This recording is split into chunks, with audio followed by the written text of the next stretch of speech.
કેટલાક લોકો રાહ જોઈને બેઠા હતા કે હવે માયાભાઈ ક્લચમાં આવે તો લડી લઈએ, કારણ કે એ કઈ કમ નથી ક્લચમાં લેવો એ કઈ.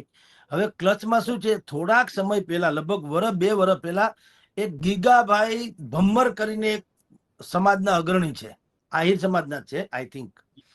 એણે જે તે સમયે ચારણ ગઢવી સમાજ ઉપર થોડીક ટિપ્પણી કરી હતી જે વાંધાજનક હતી.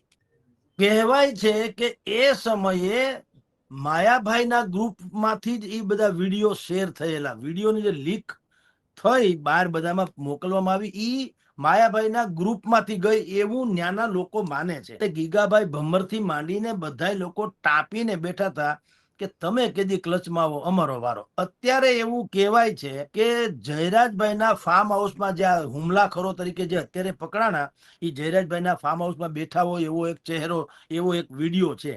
હવે તમે વિચાર કરો, મારા રહોડામાં કે બેડરૂમમાં શું થયું તો મારા જ કોઈક માણસને ખબર હોય ને. રાહિત માણા કઈ ઉપરથી ગેલેરીમાંથી કઈ ફોટા પાડલી એવું બધું તો કઈ હોય નહીં. તો એ કોઈક અંદરના માણસે જ આ વિડીયો લીક કર્યો હોય તો અંદરમાં તો બીજું કોણ હોય? આહિર સમાજનો હોય તો જ ને તો લગભગ એન્ટર હોય. આમ જો કે માયાભાઈ 18 વર્ષના ગણાય, પણ ટૂંકમાં વિશ્વાસુ તો હોય, એને જ આવ્યા હોય ને, એને જ વિડીયો ઉતાર્યો હોય ને. તો હવે એમાંથી જ ક્યાંક લીક થયું હોય. કવિની એક પંક્તિ છે ને, એ મશવરા તો અપનો કે બેચ હુઆ થા, ये बात जग को कैसे पता चल गई. આ એના જેવું છે.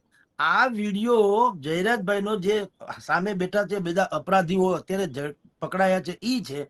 ઈ વિડીયો કોણે લીક કર્યો ઈ તપાસ કરો તો આનું આખા વિવાદનું કારણ ખબર પડે.